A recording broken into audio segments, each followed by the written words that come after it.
Jadi kita presiden, presiden hafal Quran. Insinyur, insinyur hafal Quran. Psikologi, psikologi hafal Quran. Dokter, dokter hafal Quran, dan lain sebagainya. Apapun tujuan hidup kita, hafalkanlah Al-Quran. Kita next. Ini yang menarik, next lagi. Oke, ada satu kata-kata dari Syekh Ahmad Yasin, pendiri dari Hamas, ya. Letakkanlah Al-Quran di dadamu, maka akan kau genggam dunia di tanganmu. Letakkanlah Al-Quran di dadamu, maka akan kau genggam dunia di tanganmu. Letakkanlah Al-Quran di dadamu, maka akan kau genggam dunia di tanganmu. Ini yang selalu dikatakan oleh Syekh Ahmad Yasin. Kenapa? Karena mereka yakin, ya, sampai sekarang ketika Al-Quran itu mereka genggam di dalam hati mereka, maka mereka akan mendapatkan dunia di tangan mereka. Maka kenapa sampai saat ini nggak bisa dihancurkan sepenuhnya? Karena apa? Hati Al-Quran selalu ada di hati mereka. Kemudian yang kedua, ini moto hidup saya, dan juga salah satu komunitas di Indonesia ada Mari Mengaji Indonesia. Jadi saya bersama teman-teman di Jakarta, di Bandung juga ada beberapa. Kami anak-anak muda. Saya punya teman, dia seorang pengusaha dan juga hafal Quran. Anak muda, ganteng orangnya. Kemudian masih muda, umur 20 tahunan. Kemudian saya juga punya seorang teman pemain bola, dia juga hafal Al-Quran. Saya punya teman juga, dia seorang singer, penyanyi, dia juga hafal Al-Quran. Saya punya kawan juga, dia seorang dokter sebentar lagi, dan dia juga hafal Al-Quran. Bapak dan Ibu sekalian, apapun cita-citanya, maka kami ingin menjadikan Al-Quran itu sebagai pondasi hidup kami. Jadi saya ingin menjadikan tren anak muda yang keren itu dia punya prestasi tapi dia hafal Quran, ya. Nanti kita akan lihat bagaimana ada seorang anak muda dari Amerika, Fatih Seferejic, seorang model, seorang ganteng, tapi dia seorang pembaca Al-Quran, hafalan Qurannya bagus. Oke, kejarlah mimpimu dengan hafalan Quran. Next. Nah, ini dia Fatih Seferejic, seorang penghafal Al-Quran itu keren, ya. Justin Bieber yang kiri seorang biduan penyanyi, yang kanan adalah seorang Fatih Seferejic, hafiz Quran. Next. Dua-duanya bersama-sama memiliki suara yang merdu, tapi kita lihat, yang satu seorang penyanyi, yang satu lagi seorang hafiz Al-Quran. Kita lihat dari ekspresi wajahnya. Ya, Justin Bieber mungkin lagi mikir konser.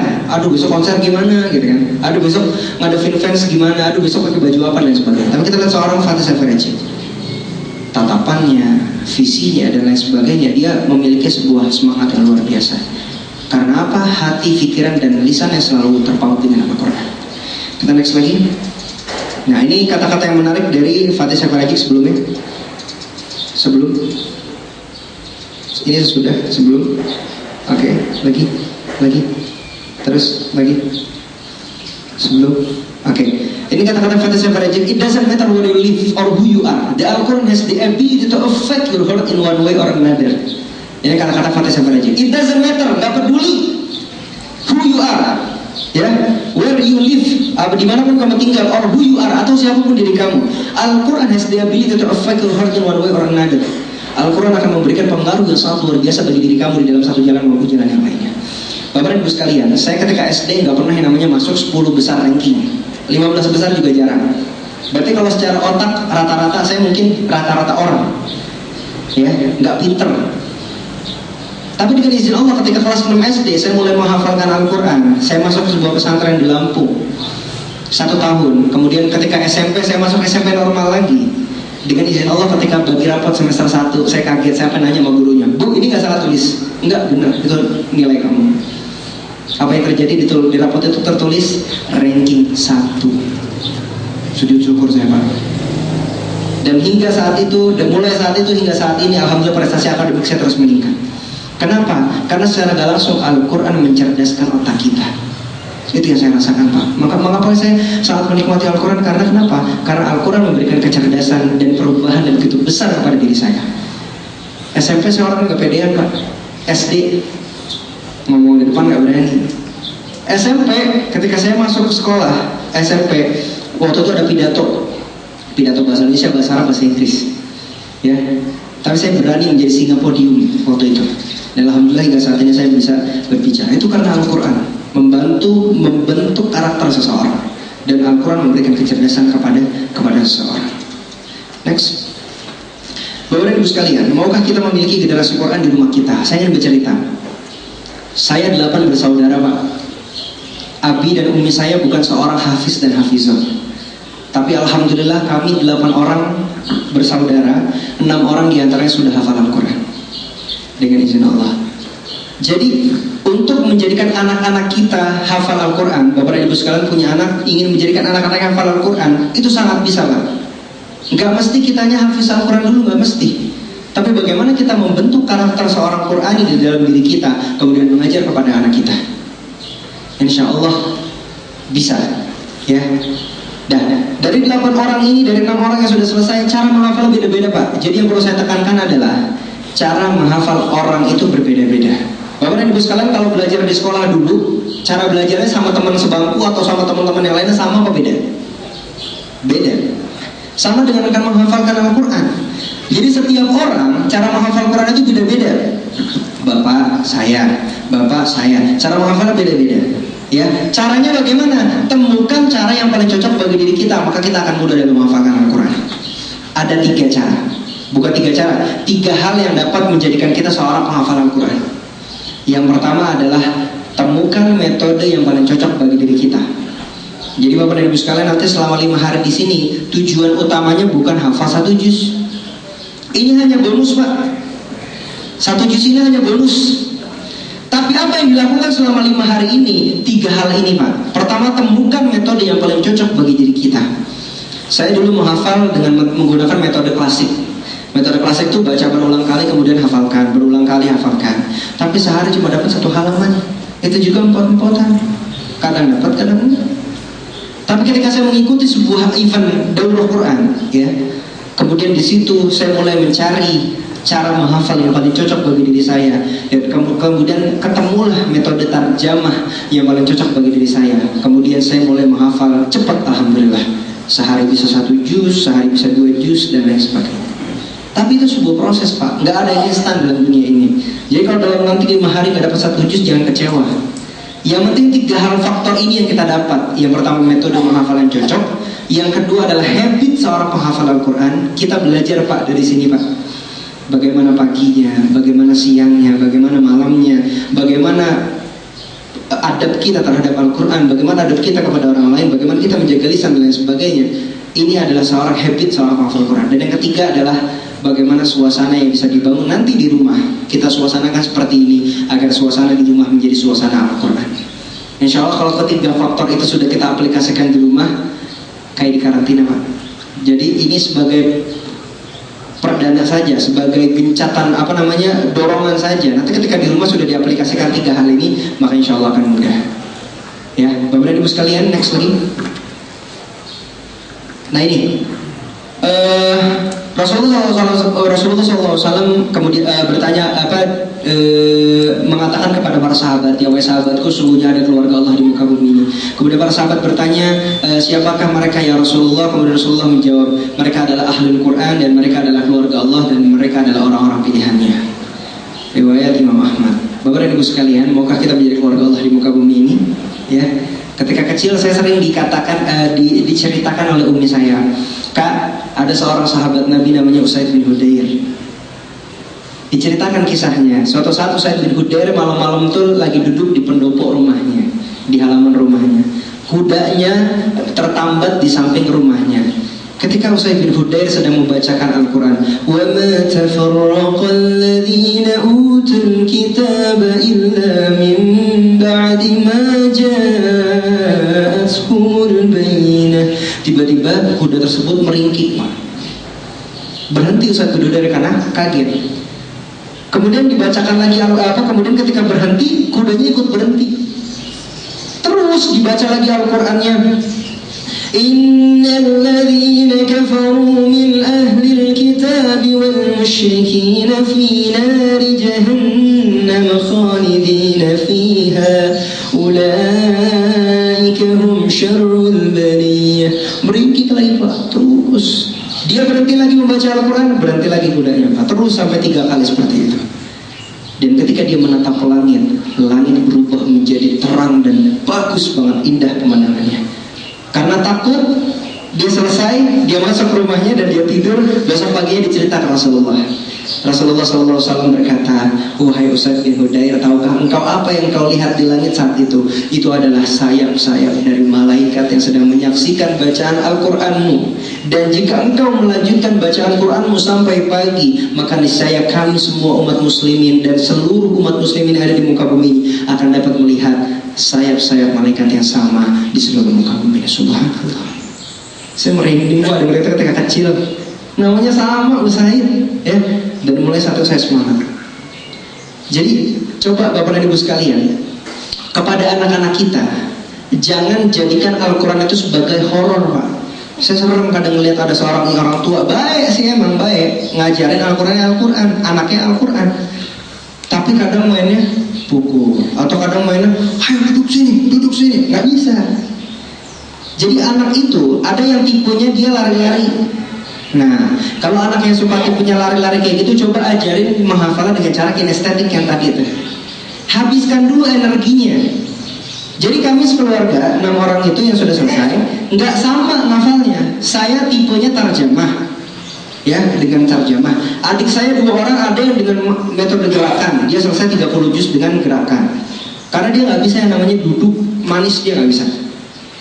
Adik saya ada yang kembar 2 orang, dia hafalnya dengan cara klasik, duduk manis kemudian dia menghafal. Jadi beda-beda. Jadi jadikan Al-Quran itu sebagai suatu yang indah kepada anak-anak kita. Jangan sampai kita ngomel-ngomel, nanti anak-anak jadi trauma, nggak mau hafal Quran lah. Kalau udah ngebahas masalah Quran, Abi pasti ngomel, Umi pasti marah. Jangan. Bahaya kalau ada kayak gitu, Pak. Ya, tapi jadikan mau dong hafal Quran. Nanti kalau hafal Quran biasanya Umi kalau aku hafal segini aku dapat coklat. Kalau misalkan aku hafal segini biasanya aku dapat jajan, tambahan jajan. Itu yang justru harus. Enggak apa-apa, walaupun motivasi awalnya karena sesuatu, ketika dia sudah merasakan nikmati Al-Quran, maka dia akan menikmati Al-Quran untuk diri dia sendiri dan juga bisa memberikan kepada orang lain. Bapak sekalian, kita next lagi. Saya mau coba videonya bisa di play. Coba next. Coba di play. Ini perjalanan waktu ke Palestina, bisa dilihat. Hilang gambarnya.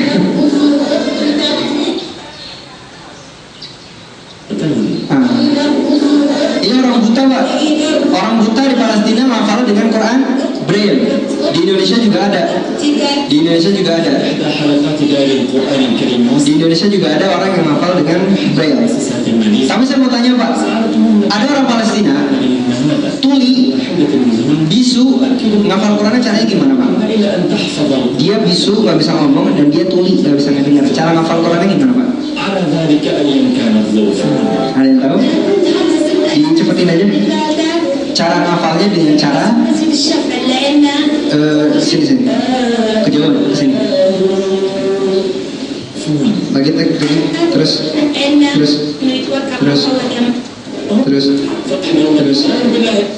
Ini dengan cara ditulis. Jadi kalau dia hafal 1 juz, tulis 1 juz, kasih ke Ustadz nih. Dia hafal 30 juz, dia tulis 30 juz, dia kasih ke Ustadz nih. Kita lihat dia nulis surat Al-Zalzalah, ya, dia nulis surat Al-Zalzalah. Nah, sama nih, Pak. Al-Zalzalah, kita lihat, ya. Ini dia hebat menghafal dengan cara ditulis. Oke, di next saja. Nah, kita melihat, Pak. Ini baik, Pak. Tolong jadi play dulu. Di stop dulu, di pause. Nah, Pak, kalau Bapak megang anaknya seneng nggak, Pak? Seneng. Tapi kalau udah nangis biasanya apa, Pak? Nih, anaknya nangis, ya kan? Ya kan? Kalau anaknya lagi ketawa-tawa seneng tadi gendong. Tapi pas sudah nangis, nih anaknya nangis. Kita lihat. Ini seorang ayah, seorang bapak, anaknya nangis, didengerin Al-Quran sama dia.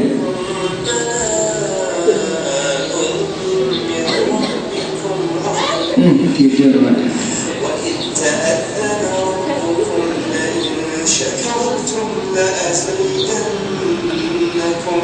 Adem, Pak, tenang. Nah, bisa dipraktekin ntar di rumah, ya. Kalau dia ngomong kasih Quran, kasih dengerin Al-Quran. Tapi kalau bisa kita yang baca, Pak. Ntar kalau dikasih gadget malah main, nggak tidur, Pak. Oke, next. Ini ini jadi jangan hanya mengenalkan secara lisan saja Pak, tapi kenalkan juga secara fisiknya Al-Quran, ya, secara fisik Al-Quran. Kita lihat. Ini anak kecil nangis Pak, dikasih Al-Quran langsung diem. Nah, seneng dia, karena dia tahu ini Al-Quran. Ketika ditutup, nangis lagi Pak.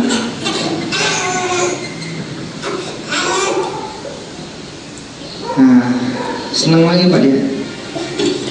Jadi jangan hanya kenalkan Al-Quran secara lisan, tapi juga secara fisiknya. Fisik Al-Quran harus kita kenalkan.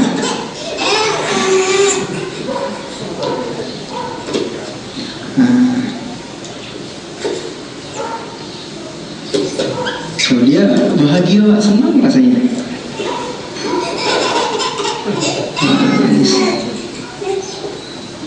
Kasih Al-Quran, senang. Nah, ini bapak ibunya iseng ceritanya. Dia mau ganti Al-Quran dengan kitab bahasa Arab. Tulisannya sama-sama Arab. Kekecoh nggak ya anak ini? Kita lihat ya. Dia kerjain dengan kitab bahasa Arab. Anaknya merhatiin, apa ini? Nah, dia merhatiin tuh. Nyadar dia bukan Quran, nangis lagi. Dikasih Quran baru tersenyum lagi. The next. Oke, ini anak kecil, ini Indonesia Pak, made in Indonesia. Kalau tadi made in luar negeri, ini made in Indonesia. Anak kecil umur 2 tahun.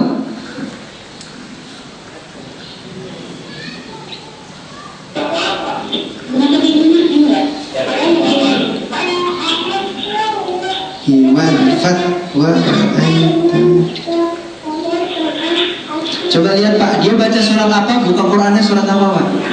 Ya, ini niru orang tuanya. Sosokan mau baca Quran, tapi dia hafal.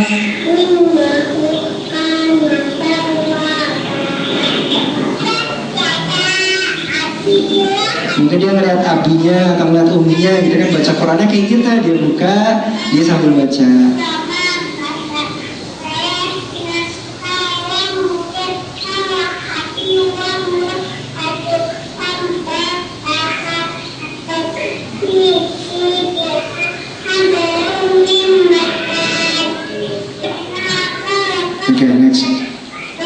Bapak Ibu sekalian, ini kebanyakan kesalahan dari orang Indonesia Pak.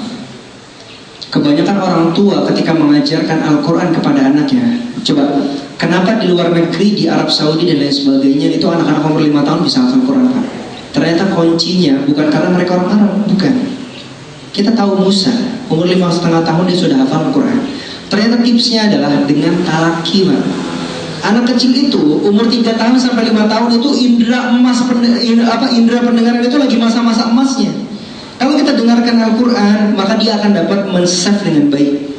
Walaupun saat itu dia belum bisa menghafalkan, tapi ketika dia nanti masuk SD, dia akan cepat kayak bensin disulut api. Dia akan nyamber. Karena dia sudah pernah mendengar dan sudah pernah men-save di dalam otak dia. Ya, jadi saya punya sepupu, ya, umurnya 9 tahun sudah hafal Quran. Dia ketika umur 6 tahun dia ngaji sama syekh dari Mesir. Itu dia nggak bisa baca Quran, tapi dia disuruh buka ayat tersebut, kemudian syekhnya membacakan, kemudian dianya mengikuti. Misalkan Tabarakalladzi, dia anaknya ngikutin Tabarakalladzi, sampai akhirnya dia bisa baca Al-Quran tanpa belajar membaca Al-Quran. Jadi kebanyakan kesalahan orang Indonesia itu diajarin Iqra dulu. Kalau nggak bisa diomelin, gak diajarin cara mendengar. Kalau kita ajarkan talaki Pak, maka insya Allah akan cepat. Guru ayah pangku anaknya Pak. Ayo nak kita ngaji Bismillahirrahmanirrahim. Dan yang perlu ditekankan lagi, kita ngajinya jangan ngikutin lagam anak, tapi anak yang ngikutin lagam kita. Kesalahan orang Indonesia ketika ngaji, ayo nak ngaji Bismillahirrahmanirrahim. Matnya berapa Pak? Bismillahirrahmanirrahim, 4 harokat. Salah. Makanya kenapa tadi kita lihat ya, mim masad, salah, mim masad. Ya, karena orang tuanya mengajarkan kepada anaknya salah, mengikuti nada. Anak kecil bukan mengikuti nada kita. Anak kecil yang harus mengikuti nada kita. Misalkan Bismillahirrahmanirrahim. Alhamdulillahi Rabbil Alamin. Nah, seperti itu. Jadi anak kecil yang mengikuti nada kita, seperti itu. Baik. Baru ibu sekalian, di next lagi. Oke, tunggu apa lagi? Kita akan mulai menghafal dari sekarang. Di next terus. Terus tidak ada kata terlambat untuk menghafal. Next lagi. Selamat menghafal, insya Allah dari izinnya. Oke, next lagi. Oke, ini cara menghafal Pak. Tips ada 3 Pak. Yang pertama ikhlas. Ingat aja isi. isi. Ikhlas, syukur, istiqomah. Caranya bagaimana? Caranya seperti ini Pak. Yang pertama ikhlas. Ya, ikhlas nih Pak. Ini yang perlu kita pahami. Kalau kita mau menghafal, ketika nanti misalkan Bapak selama 5 hari di sini, ya, jangan ketika baru selesai dari makan langsung hafal, jangan. Posisikan diri kita ikhlas kepada Allah. Ikhlasnya tuh bukan maksudnya ikhlas bagaimana? Ikhlas seperti ini. Misalkan ya, kita mau menghafal, duduk. Cari posisi duduk yang nyaman bagi kita untuk berlama-lama. Sila boleh, begini boleh, atau mau ganti-ganti juga boleh. Pokoknya cari posisi duduk yang nyaman bagi kita. Kemudian yang kedua, boleh untuk membuat, jadi ikhlas ini maksudnya adalah membuat diri kita rileks, santai. Ya, misalkan tarik nafas dalam-dalam. Coba Pak, tarik nafas dalam-dalam Pak. Hembuskan lagi. Tarik nafas dalam-dalam lagi. Hembuskan lagi. Ulangi berulang kali sampai membuat diri kita menjadi rileks dan santai. Ketika sudah santai, sudah rileks, sudah Alhamdulillah ya Allah, enak sekali rasanya ya Allah. Nah, mulailah dengan berdoa. Tapi doa di sini adalah doa bersyukur. Perlu ditekankan doa itu ada 2. Doa bersyukur dan doa seperti biasa. Kalau doa seperti biasa, syaratnya banyak, beribadah dan lain sebagainya. Tapi kalau doa bersyukur, kata Allah, la in syakartum la azidannakum. Kalau kamu bersyukur, maka Allah akan menambahnya. Jadi kalau kita mau berdoa dikali lipat sama Allah, doanya dengan bersyukur. Caranya seperti apa? Caranya gini, misalkan kita 5 hari 1 juz. Mungkin sekitar target 1 hari berapa? 4 halaman, 4 sampai 5 halaman. Kita berdoa sama Allah dengan bersyukur, ya. Kita kan tadi udah tenang badannya, ya. Kemudian kita berdoa sama Allah. Alhamdulillah ya Allah, dengan izinmu ya Allah, aku dapat menghafal 5 halaman hari ini ya Allah. Terima kasih ya Allah, Engkau telah memberikan 5 halaman kepadaku hari ini ya Allah. Halaman pertama itu, halaman kelima ini ya. Jadi kita membayangkan, rasakan bagaimana bahagianya kita ketika telah mendapat 5 halaman yang kita maksud itu. Jadi visualisasi, nah itu dia. Kalau dalam ilmu motivasi, ke dalam motivasi itu namanya the law of attraction, ya, daya tarik menarik. Jadi kita merasakan diri kita telah menghafal 5 halaman tersebut. Terus sama kayak gitu. Kedua, bersyukur. Tadi kita ngafal pagi rencana berapa? 5 halaman. Ketika sore hari atau ketika malam hari sudah selesai sesi menghafal, kita cuma dapat 5 baris. Jangan kita ngomel sama Allah, ya Allah pelit amat sih, saya kan mau hafal 5 halaman, kok dapat cumanya 5 baris. Jangan. Tapi kita bersyukur sama Allah. Ya, syukur. La in syakartum la azidannakum. Mungkin Allah sedang menguji kita. Ini hambaku perasaan sebelum ikut camp Quran gak pernah yang namanya megang Quran atau gak pernah yang namanya ngafal Quran. Di sini mau menghafal 1 juz 5 hari lagi.